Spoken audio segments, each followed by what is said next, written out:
നമസ്കാരം.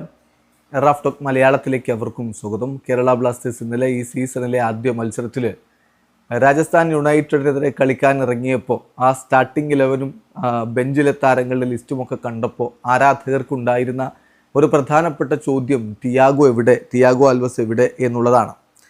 അപ്പോൾ അദ്ദേഹത്തിന് എന്ത് സംഭവിച്ചു, എന്തുകൊണ്ട് അദ്ദേഹത്തെ കളിപ്പിച്ചില്ല എന്ന ചോദ്യത്തിൻ്റെ ഉത്തരം ഇപ്പോൾ നമ്മളൊന്ന് പരിശോധിക്കുകയാണ്. മാർക്കസ് മെർഹുലാവോ ആ കാര്യം റിപ്പോർട്ട് ചെയ്യുന്നുണ്ട്. എന്തുകൊണ്ടാണ് തിയാഗോ കളിക്കാത്തത് എന്ന് ചോദിക്കുമ്പോൾ മാർക്കസ് മെർഹുലാവോ പറഞ്ഞ ജസ്റ്റ് എ പ്രിക്കോഷൻ എന്നാണ്.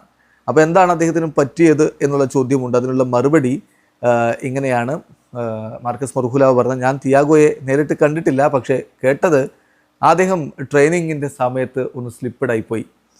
അപ്പം രാജസ്ഥാൻ യുണൈറ്റഡിനെതിരെ കളിക്കാതിരുന്നത് ഒരു പ്രിക്കോഷൻ്റെ ഭാഗമായിട്ടാണ്, നത്തിങ് സീരിയസ്. അപ്പോൾ ട്രെയിനിങ്ങിനിടെ ഒന്ന് സ്ലിപ്പായിപ്പോയി, അപ്പോൾ ചെറിയ ഇഷ്യൂസ് ഉണ്ട്, അതുകൊണ്ടാണ് അദ്ദേഹത്തെ കളിപ്പിക്കാതിരുന്നത് എന്നല്ലാതെ നത്തിങ് സീരിയസ്. നമുക്ക് ആശങ്കയുടെ കാര്യമൊന്നുമില്ല, സീരിയസ് ആയിട്ടുള്ള ഇഞ്ചുറി ഒന്നും അദ്ദേഹത്തിന് പറ്റിയിട്ടില്ല എന്നാണ് ഗോവയിൽ നിന്നുള്ള മാധ്യമപ്രവർത്തകൻ ടൈംസ് ഓഫ് ഇന്ത്യയുടെ സ്പോർട്സ് എഡിറ്റർ മാർക്കസ് മെർഹുലാവോ സ്ഥിരീകരിക്കുന്നത്. അപ്പോൾ അത് ആശ്വാസകരമായിട്ടുള്ള വാർത്ത തന്നെയാണ്. പിന്നെ ഇന്നലത്തെ മത്സരം നമുക്കറിയാമല്ലോ, രാജസ്ഥാൻ യുണൈറ്റഡ് വളരെ നല്ല രൂപത്തിലാണ് ഫൈറ്റ് ചെയ്ത്. അവർ 10 പേരായിട്ട് ചുരുങ്ങിയിട്ടും അവർ പിടിച്ചു നിന്നു. പക്ഷേ അവസാന ഘട്ടത്തിൽ കോൾഡോ ബിയേറ്റയുടെ ഗോൾ കേരള ബ്ലാസ്റ്റേഴ്സിനെ വിജയത്തിലേക്ക് കൊണ്ടുപോയി 3 പോയിന്റുകൾ സമ്മാനിക്കുകയും ചെയ്തു. വരും മത്സരങ്ങളിൽ കൂടുതൽ മികച്ച പ്രകടനം നടത്താൻ ബ്ലാസ്റ്റേഴ്സിന് കഴിയുമെന്ന പ്രതീക്ഷയോടെ ആരാധകരെ കാത്തിരിക്കുന്നു. വീഡിയോ അവസാനിക്കുന്നു. ഫുട്ബോൾ ലോകത്തെ കൂടുതൽ വിശേഷങ്ങളുമായി റാഫ് ടോക്സ് വീണ്ടും എത്താം.